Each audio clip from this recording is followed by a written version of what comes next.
آگے اللہ سبحانہ تعالیٰ فرماتے ہیں فَسَتُبْصِرُ، پس ان قریب تم بھی دیکھ لو گے، وَيُبْصِرُونَ، اور وہ بھی دیکھ لیں گے.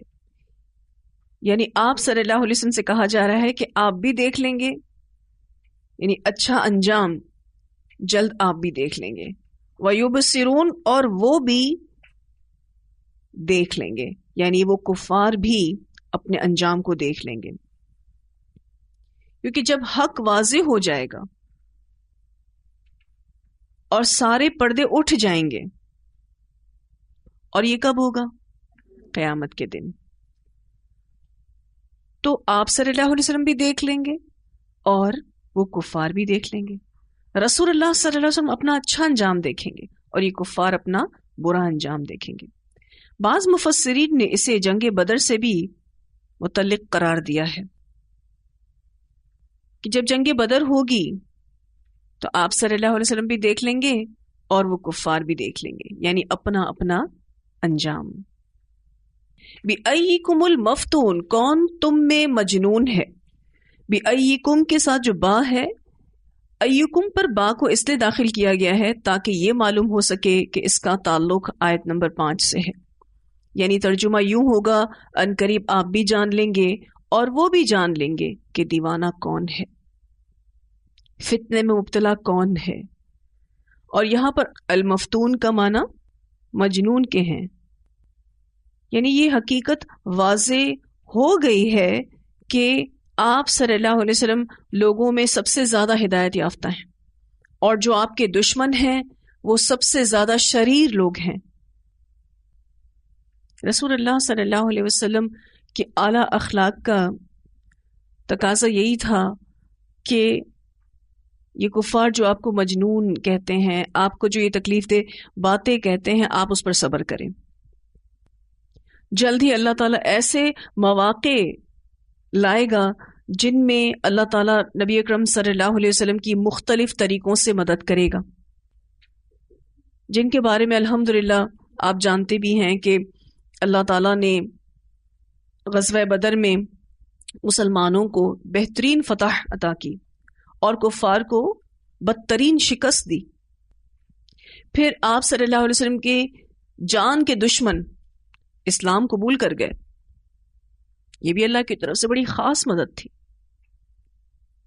پھر صرف بدر ہی نہیں، بے شمار جنگیں ایسی ہوئیں جس سے مشرکین قتل ہوئے، ذلیل و خوار ہوئے، اور اسلام کو اللہ تعالیٰ نے شاندار کامیابیاں نصیب کی. تو ایسے بہت سے مواقع آئے کہ جس سے یہ بات ثابت ہو گئی کہ آپ صلی اللہ علیہ وسلم مجنون نہیں، آپ صلی اللہ علیہ وسلم دیوانے نہیں ہیں. پھر بہت سارے مفسرین ان دونوں آیتوں کا تعلق قیامت سے جوڑتے ہیں. وہ کہتے ہیں کہ جلد سے مراد قیامت کا دن بھی ہے، جب رسول اللہ صلی اللہ علیہ وسلم مقام محمود پر تشریف فرما ہوں گے. آپ حوض کوثر سے اپنے امتیوں کو پانی پلا رہے ہوں گے، آپ پر ایمان لانے والے جنت میں جا رہے ہوں گے اور آپ کو جھٹلانے والے جہنم میں جا رہے ہوں گے. تب آپ بھی دیکھ لیں گے اور وہ لوگ بھی دیکھیں گے.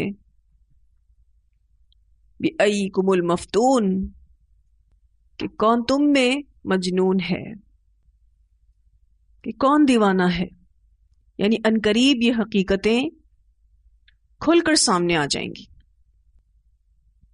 سورہ ملک میں آپ نے آیت نمبر 29 میں پڑھا، قُلْ هُوَ الرَّحْمَنُ آمَنَّا بِهِ وَعَلَيْهِ تَوَكَّلْنَا فَسَتَعْلَمُونَ مَنْ هُوَ فِي ضَلَالٍ مُبِينٍ. آپ صلی اللہ علیہ وسلم کہہ دیجئے وہی بے حد رحم والا ہے، ہم اس پر ایمان لائے اور ہم نے اسی پر بھروسہ کیا. تو تم ان قریب جان لوگے کہ وہ کون ہے جو کھلی گمراہی میں ہے. پھر اللہ سبحانہ تعالیٰ فرماتے ہیں اِنَّ رَبَّكَ، بے شک رب آپ کا، هُوَ أَعْلَمُ، وہ زیادہ جانتا ہے، بِمَنْ اس کو جو ضَلَّ بھٹک گیا، عن سبیلہ اس کے راستے سے، وَهُوَ أَعْلَمُ بِالْمُهْتَدِينَ اور وہ زیادہ جانتا ہے ہدایت پانے والوں کو. آج تو جس کے دل میں جو آتا ہے کہہ دیتا ہے کہ یہ ہدایت والا ہے، یہ گمراہ ہے، لیکن اللہ تعالیٰ بہت اچھے سے جانتے ہیں کہ دونوں فریقوں میں کون ہدایت یافتہ اور کون بھٹکا ہوا ہے۔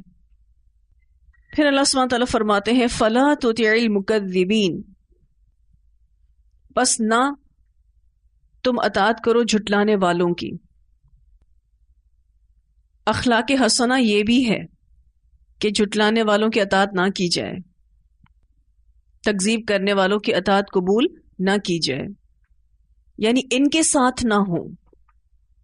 اب آگے جو انشاءاللہ آیات شروع ہوں گی اس میں آپ کو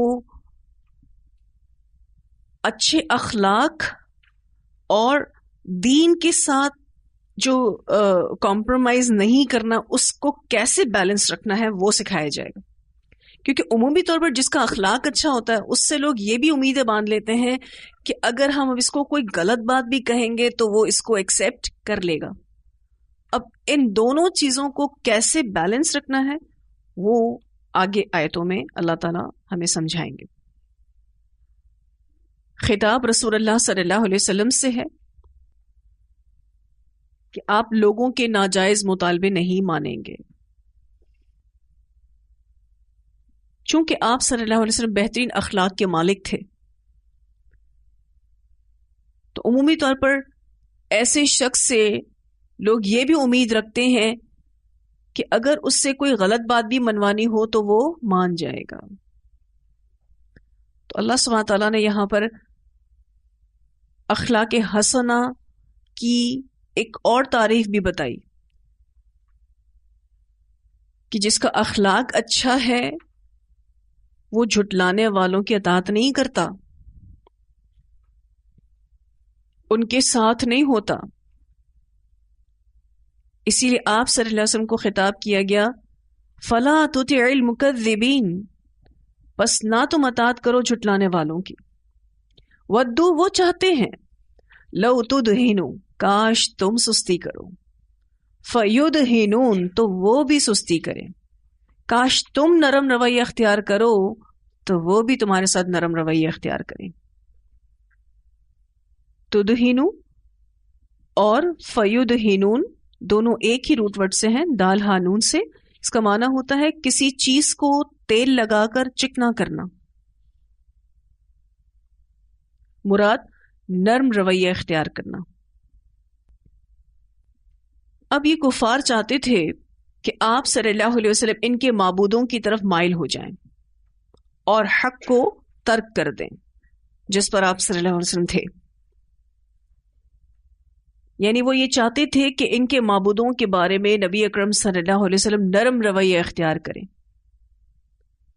تاکہ یہ کفار بھی رسول اللہ صلی اللہ علیہ وسلم کے ساتھ نرم رویہ اختیار کریں۔ تو اللہ تعالیٰ نے رسول اللہ صلی اللہ علیہ وسلم کو روک دیا، کیونکہ اگر پیغمبر ایسا کرے گا تو باقی لوگ کیا کریں گے؟ تو یہ بات رسول اللہ صلی اللہ علیہ وسلم کے لیے کسی صورت بھی مناسب نہیں کہ آپ اللہ اور اس کے رسول اور دین اسلام کو جھٹلانے والوں کی بات مانیں۔ وہ تو یہ تمنا کرتے تھے، وہ تو یہ چاہتے تھے کہ آپ صلی اللہ علیہ وسلم ان کے معبودوں کی کوئی عیب جوئی نہ کریں، ان کی بے بسی کو بیان نہ کریں، کیونکہ ان کے بت بڑے بے بس تھے، تاکہ وہ بھی آپ صلی اللہ علیہ وسلم کو اذیت نہ دیں، وہ بھی آپ صلی اللہ علیہ وسلم کے ساتھ نرم رویہ اختیار کریں۔ پھر اللہ تعالیٰ فرماتے ہیں وَلَا، اور نہ، تُطِعْ، تم اطاعت کرو، کُلَّ حَلَّافٍ، ہر بہت قسمیں کھانے والے کی۔ بہت زیادہ قسمیں کون کھاتا ہے؟ جو جھوٹا ہوتا ہے۔ حلاف کا معنی کثرت سے قسم کھانے والا۔ قسم کھا کر کوئی بات کرتا ہے تو سامنے والا شخص ڈھیلا پڑ جاتا ہے کہ قسم کھا کے کہہ رہا ہے، صحیح کہہ رہا ہوگا۔ تو اللہ تعالیٰ نے فرمایا کہ آپ بہت زیادہ قسمیں کھانے والے شخص کی اطاعت نہیں کریں گے، خواہ کوئی کتنا بھی قسمیں کھا کر باطل بات کرے، آپ نے توحید پر رہنا ہے۔ وَلَا تُطِعْ، اور نہ تم اطاعت کرو، کُلَّ حَلَّافٍ، ہر بہت قسم کھانے والے کی، مہین، ذلیل کی۔ مہین کا معنی ابن عباس نے کاذب کیا ہے، جھوٹا شخص، اور جو جھوٹا ہوتا ہے وہ ذلیل بھی ہوتا ہے۔ حمازن عیب جوئی کرنے والا، حماز چغل خور کو کہتے ہیں، اور غیبت اور استہزاء کے ساتھ طعنہ زنی کرنے والے کو بھی کہتے ہیں۔ مشائم چلنے والا، بنمیم ساتھ چغل خوری کے۔ مشائن کا جو لفظ آیا ہے یعنی بہت ایکٹیو، بہت زیادہ متحرک، ساتھ چغل خوری کے، یعنی چغلی کھانے والا ایسا شخص جو لوگوں کی چگلیاں کھاتا ہو اور انہیں ایک دوسرے کے خلاف بھڑکاتا ہو اور لوگوں میں فساد پھیلانے کے لیے ایک دوسرے کو باتیں بتاتا ہو، یعنی بہت ایکٹیو ہے ایسے کاموں میں۔ ویسے مشاء کہتے ہیں چلنا، موومنٹ، ایکٹیو ہونا۔ تو یہ شخص کس میں ایکٹیو ہے؟ چگلیاں لگانے میں، لوگوں کے خلاف بھڑکانے میں، لوگوں میں فساد پھیلانے میں۔ اب کسی ایسے شخص کے ساتھ آپ تھوڑی دیر بیٹھ بھی جائیں نا تو آپ اپنے مقصد سے ہٹنے لگتے ہیں اور نامہ اعمال بری طرح سے متاثر ہونا شروع ہوتا ہے۔ چغل خور کے بارے میں روایت میں آتا ہے رسول اللہ صلی اللہ علیہ وسلم نے فرمایا چغل خور جنت میں داخل نہیں ہوگا۔ اسے بخاری نے روایت کیا ہے۔ سیدنا عبداللہ بن عباس رضی اللہ تعالی عنہما بیان کرتے ہیں کہ رسول اللہ صلی اللہ علیہ وسلم ایک مرتبہ مدینہ یا مکہ کے ایک باغ میں تشریف لے گئے۔ آپ نے 2 آدمیوں کی آواز سنی جنہیں ان کی قبر میں عذاب ہو رہا تھا۔ آپ صلی اللہ علیہ وسلم نے فرمایا ان دونوں کو عذاب ہو رہا ہے اور کسی بڑے گناہ کی وجہ سے نہیں ہو رہا۔ پھر آپ صلی اللہ علیہ وسلم نے فرمایا کیوں نہیں، یعنی یہ گناہ اللہ کے ہاں بڑے ہی ہیں۔ ایک شخص تو پیشاب کے چھینٹوں سے نہیں بچتا تھا، یعنی جو غلاظت تھی اپنی ہی غلاظت، اس سے نہیں بچتا تھا، اور دوسرا شخص چغلی کھایا کرتا تھا۔ اسے بخاری نے روایت کیا ہے۔ پہلے تو آپ صلی اللہ علیہ وسلم نے فرمایا کوئی بڑا گناہ نہیں جس کی وجہ سے عذاب ہو رہا ہے۔ پھر آپ صلی اللہ علیہ وسلم نے فرمایا کیوں نہیں، یہ گناہ اللہ کے ہاں بہت بڑے ہیں۔ ایک پیشاب کے چھینٹوں سے نہ بچنا اور دوسرا چگلیاں کھانا۔ دونوں ہی شخص غلاظتوں میں تھے۔ ایک اور روایت میں آتا ہے رسول اللہ صلی اللہ علیہ وسلم نے فرمایا کیا میں تمہیں تمہارے بہترین افراد کی نشاندہی نہ کروں، یعنی سب سے اچھے لوگوں کے بارے میں تمہیں نہ بتاؤں؟ صحابہ نے عرض کی کیوں نہیں اے اللہ کے رسول صلی اللہ علیہ وسلم۔ آپ نے فرمایا تم میں سے بہترین وہ لوگ ہیں کہ جب انہیں دیکھا جائے تو اللہ یاد آ جائے۔ کیا میں تمہیں تمہارے بدترین افراد کے بارے میں خبر نہ دوں؟ صحابہ نے عرض کی کیوں نہیں، یعنی ضرور دیجئے۔ آپ صلی اللہ علیہ وسلم نے فرمایا تم میں سے بدترین افراد وہ ہیں جو دوستوں میں فساد ڈلوانے والے، چغل خور ہوں اور پاک دامن لوگوں پر تہمت لگانے والے ہوں۔ اسے مسند احمد نے روایت کیا۔ بہترین لوگوں کے بارے میں بتایا اور بدترین لوگوں کے بارے میں بتایا۔ چوائس ہماری ہے کہ ہم کن میں شامل ہوتے ہیں، ان میں جن کو دیکھ کر اللہ یاد آ جائے۔ اچھا کن کو دیکھ کر اللہ یاد آتا ہے؟ جو اللہ والے ہوتے ہیں، جو اللہ کے بتائے ہوئے طریقے پر چل رہے ہوتے ہیں، ان کو آپ عمل کرتا دیکھتے ہیں، آپ کو اللہ یاد آ جاتا ہے۔ بہترین اخلاق والے ہوتے ہیں، اور ایسے برے لوگ جن میں پہلی صفت ان کی یہ بتائی گئی جو دوستوں میں فساد ڈلواتے ہیں، یعنی جن کے دل جڑے ہوئے ہیں نا ان کو کاٹنے کی کوشش کرتے ہیں، چغل خور ہوں، چگلیاں لگاتے ہوں اور پاک دامن لوگوں پر تہمت لگانے والے۔ دیکھا جائے تو ان کی یہ ایکٹیویٹیز برے کاموں میں تھی، بدترین لوگ ہیں۔ ٹائم تو ان کے پاس بھی ہے، ٹائم اللہ والوں کے پاس بھی ہے، دیکھنا یہ ہے کہ اپنا وقت لگانا کس چیز میں ہے. تو اللہ تعالیٰ نے نبی اکرم صلی اللہ علیہ وسلم کو روک دیا ان برے لوگوں کی اطاعت کرنے سے، اور مختلف قسم کی صفات بیان کی جا رہی ہیں. اگلی بری صفت مناع للخیر، بہت روکنے والا بھلائی کا. مناع کا لفظ منع سے ہے، یعنی روک دینا.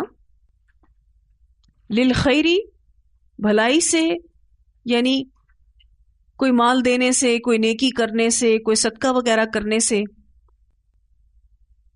ایسے شخص کی بھی آپ کو اطاعت نہیں کرنی جو نیک کاموں سے روکنے والا ہو، کیونکہ نیک کاموں سے روکنا بہت بری خصلت ہے.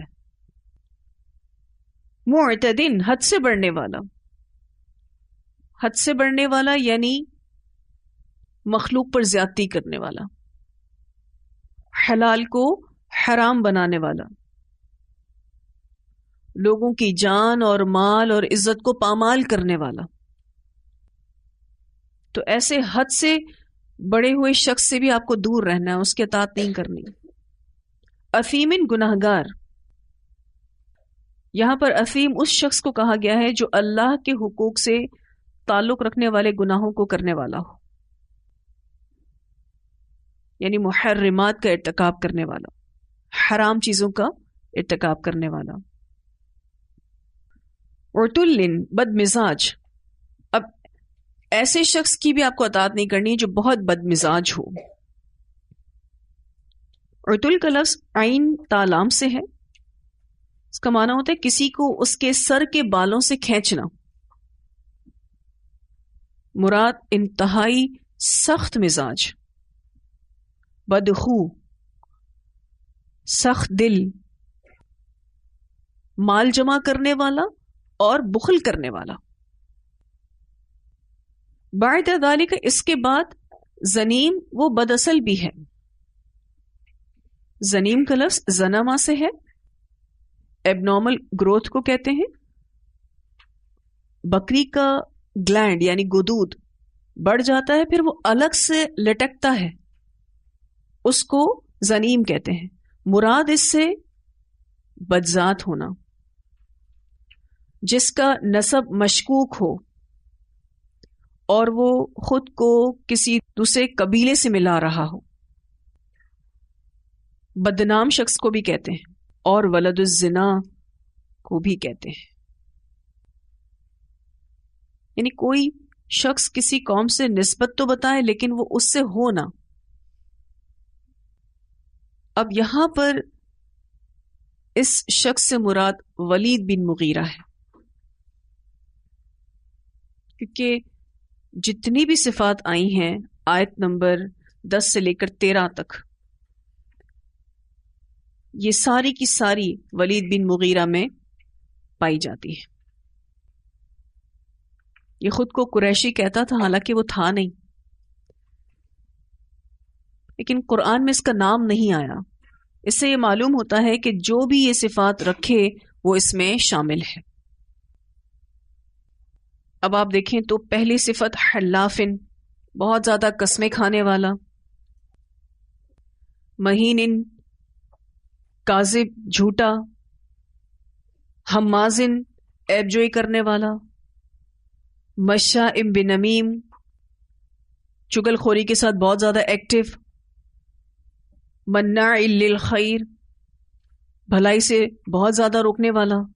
معتدین، حد سے بڑھنے والا، یعنی بندوں کے حقوق میں کمی کرنے والا، حرام کو حلال بنانے والا، مخلوق پر زیادتی کرنے والا.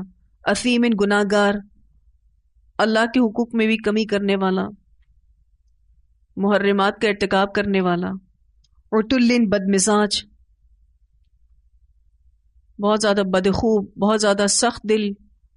پھر بخل کرنے والا، مال کو جمع کرنے والا، اور بداصل یعنی بدذات. یہ ساری صفات ولید بن مغیرہ میں پائی جاتی ہیں.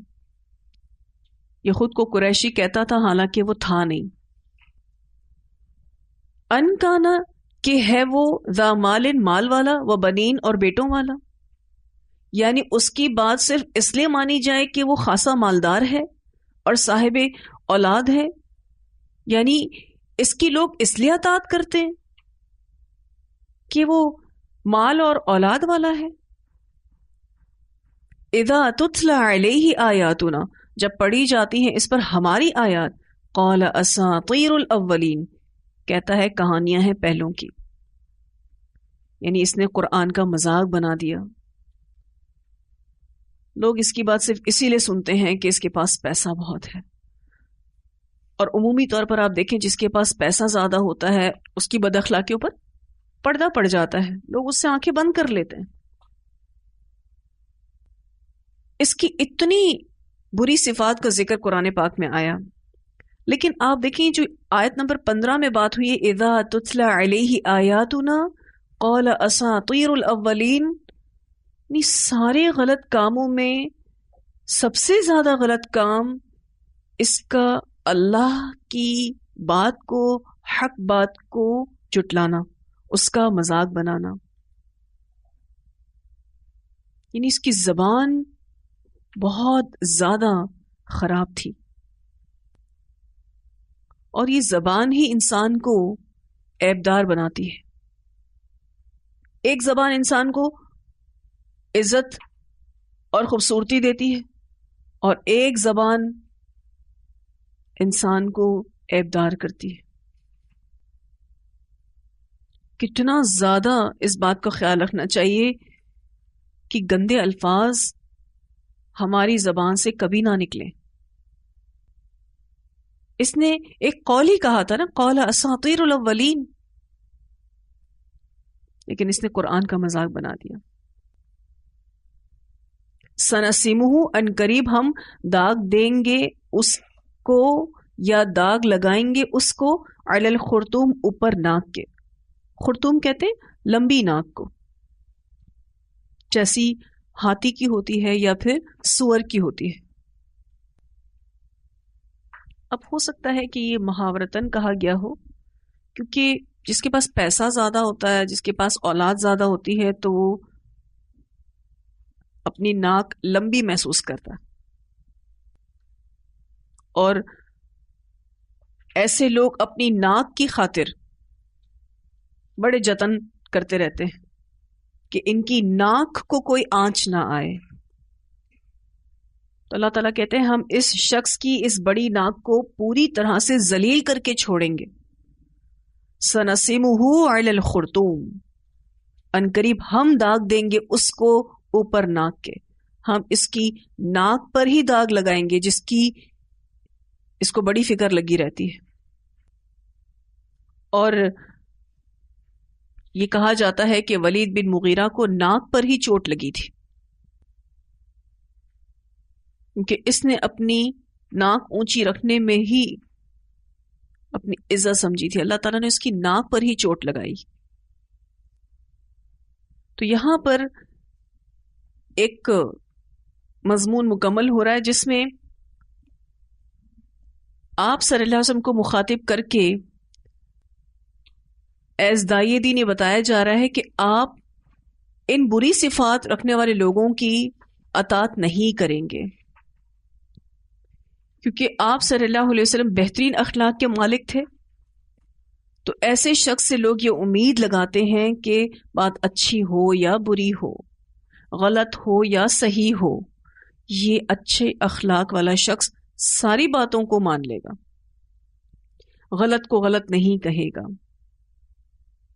اللہ تعالیٰ نے یہاں پر واضح کر دیا کہ اچھے اخلاق کا یہ مطلب نہیں کہ تم دین کے ساتھ کمپرومائز کرو.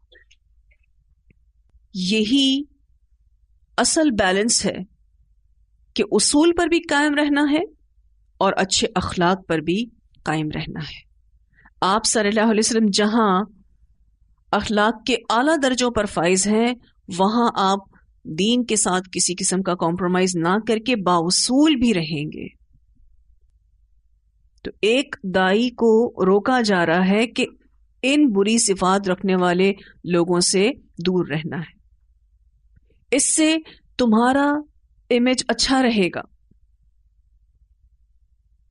جہاں اچھے اخلاق سے امیج اچھا بنتا ہے وہاں برے لوگوں سے دور رہنے سے بھی امیج اچھا بنتا ہے، اور تم اپنے مقصد پر فوکس بھی رہو گے۔ اگر ایسے برے لوگوں کے ساتھ ایک داعیے دین اٹھتا بیٹھتا ہو، اس کے دوستوں میں ایسے برے لوگ ہوں، تو اس سے اس کی بدنامی ہوتی ہے، اور جو بدنام ہو دین کا کام نہیں کر سکتا۔ دین کا کام کرنے والوں کا دامن صاف ہونا چاہیے۔ اب کسی اچھے داعیے دین کی دوستی آپ کسی برے انسان سے دیکھیں تو آپ کو حیرت نہیں ہوگی، یہ کیسے ہو سکتا ہے؟ اتنا اللہ کا نافرمان شخص اس کا دوست کیسے ہو سکتا ہے؟ یہ تو داعیے دین ہے، کیونکہ دوست دوست کے دین پر ہوتا ہے۔ اسی لیے نبی اکرم صلی اللہ علیہ وسلم کو باقاعدہ ان آیتوں میں یہ سمجھایا گیا، اور آپ صلی اللہ علیہ وسلم کے ذریعے امت کو سمجھایا گیا، ہمیں سکھایا گیا کہ ہم اپنے آس پاس کے ماحول میں اپنا دامن بچا کے رکھیں، برے لوگوں سے کسی صورت اپنا تعلق نہیں رکھنا ہے۔ اور اچھے اخلاق کا ہرگز یہ مطلب نہیں ہے کہ آپ شرک کو، بدعت کو، جھوٹ کو، غیبت کو، برائی کو ایکسپٹ کر لیں کہ اگر میں ایکسپٹ نہیں کروں گی تو لوگ کہیں گے یہ تو بد اخلاقی ہے۔ نہیں، بد اخلاقی یہ نہیں ہے، یہی بیلنس تو اللہ سکھانا چاہ رہے ہیں۔ اچھے اخلاق والا ہونے کا ہرگز یہ مطلب نہیں ہے کہ آپ کسی بھی غلط چیز کو ایکسپٹ کر لو، تو یہ بیلنس سمجھ میں آنا چاہیے، کیونکہ جب آپ اچھے اخلاق کی طرف آئیں گے، اس کو اپنی عادت بنائیں گے، تو لوگ آپ کو کہیں گے کہ یہ غلط بات بھی مان لو، تم تو اتنے اچھے اخلاق والی ہو۔ پھر تم اگر نہیں مانو گی تو لوگ کیا سوچیں گے تمہارے بارے میں؟ وہاں آپ کو اپنا بیلنس قائم رکھنا ہے۔ بات تو یہاں پر ولید بن مغیرہ کی ہو رہی ہے، کیونکہ ولید بن مغیرہ میں تو یہ ساری بری صفات تھی ایک شخص میں۔ اب آپ کہیں کہ اگر کسی میں 2-3 ہے تو بھی اس کی اطاعت نہیں کرنی، جس میں ساری ہیں اس کی بھی اطاعت نہیں کرنی، تو ایسے برے لوگوں سے اپنا دامن بچا کے رکھنا۔ بہترین اخلاق والا ہونا اپنی جگہ ہے، لیکن بااصول بھی رہنا ہے، دین کے ساتھ کسی قسم کا کوئی سمجھوتا نہیں کرنا ہے۔ ان آیات کی تلاوت سنتے ہیں، پھر آگے پڑھیں گے انشاءاللہ۔ فَسَتُبْصِرُ وَيُبْصِرُونَ بِأَيِّكُمُ الْمَفْتُونُ إِنَّ رَبَّكَ هُوَ أَعْلَمُ بِمَنْ ضَلَّ عَنْ سَبِيلِهِ وَهُوَ أَعْلَمُ بِالْمُهْتَدِينَ فَلَا تُطِعِ الْمُكَذِّبِينَ وَدُّوا لَوْ تُدْهِنُ فَيُدْهِنُونَ وَلَا تُطِعْ كُلَّ حَلَّافٍ مَّهِينٍ هَمَّازٍ مَّشَّاءٍ بِنَمِيمٍ مَّنَّاعٍ لِّلْخَيْرِ مُعْتَدٍ أَثِيمٍ عُتُلٍّ بَعْدَ ذَلِكَ زَنِيمٍ أَن كَانَ ذَا مَالٍ وَبَنِينَ إِذَا تُتْلَى عَلَيْهِ آيَاتُنَا قَالَ أَسَاطِيرُ الْأَوَّلِينَ سَنَسِمُهُ عَلَى الْخُرْطُومِ۔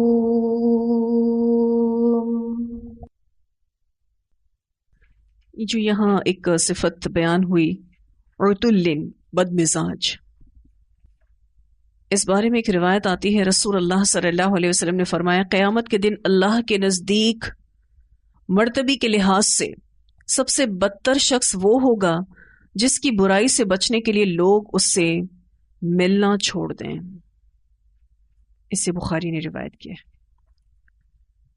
بد مزاجی، بدخو ہونا، سخت رویے والا ہونا، یعنی بہت زیادہ غصہ کرنے والا شخص، بہت زیادہ بد کلام، بہت زیادہ بد مزاج، ہر وقت اس کا موڈ خراب رہے، لوگ کہیں اس سے نہیں ملنا. قیامت کے دن اللہ کے نزدیک مرتبے کے لحاظ سے سب سے زیادہ برا شخص. اس حدیث پر بھی ہم ٹھہر کر غور و فکر کریں کہ ہم کن میں آتے ہیں. لوگ ہم سے ملنا چاہتے ہیں یا ہم سے کتراتے ہیں؟ اگر ملنا چاہتے ہیں تو اس کا مطلب یہ ہے کہ آپ لوگوں کے پسندیدہ ہیں. اس میں بھی دیکھیں کہ آپ اپنے اخلاق کے اعتبار سے پسندیدہ ہیں اور ساتھ ساتھ آپ بااصول بھی ہیں، کیونکہ عمومی طور پر لوگ ان کو بھی پسند کرتے ہیں کہ جو ان کی ہاں میں ہاں ملاتے ہیں. اسی بیلنس کو سمجھانا چاہ رہی ہوں کہ ہر ہاں میں ہاں نہیں کہی جا سکتی. جہاں ہاں کہنا جائز ہو وہیں ہاں کہنی ہے، جہاں آپ کی ہاں کہنا غلط ہو وہ نہ کہیں. نہیں، ہم نہیں کر سکتے. اللہ تعالیٰ ہم سب کو بہترین عمل کرنے کی توفیق عطا فرمائے، اور ان جتنے بھی برے اخلاق ہیں اس سے اللہ ہم سب کو بچائے. کیونکہ ہے تو بہت چھوٹی چھوٹی آیتیں، لیکن اخلاق کی ایسی تربیت ہے کہ اگر ہم اس کو لے لیں تو یہی اخلاق حسنہ ہے. جہاں اخلاق حسنہ یہ ہے کہ آپ صبر برداشت اپنائیں، مسکرائیں، لوگوں سے اچھے سے بات کریں، درگزر کریں، معاف کریں، بہترین اخلاق ہے. وہاں یہ بھی اخلاق حسنہ ہے کہ جھٹلانے والوں کی اطاعت نہ کریں، دین کے ساتھ کسی قسم کا کمپرومائز نہ کریں. جو بہت زیادہ قسمیں کھاتا ہے، جو بہت زیادہ جھوٹا ہے، جو بہت زیادہ عیب جوئی کرنے والا ہے، غیبت کرنے والا ہے، لوگوں کو طعنے دینے والا ہے، خیر سے روکنے والا ہے، لوگوں کے حق نہیں دیتا، اللہ کے حق نہیں دیتا، بہت بد مزاج ہے، بڑی بڑی باتیں کرنے والا ہے، اس کی اطاعت نہ کرے. یہ بھی اخلاق حسنہ ہے.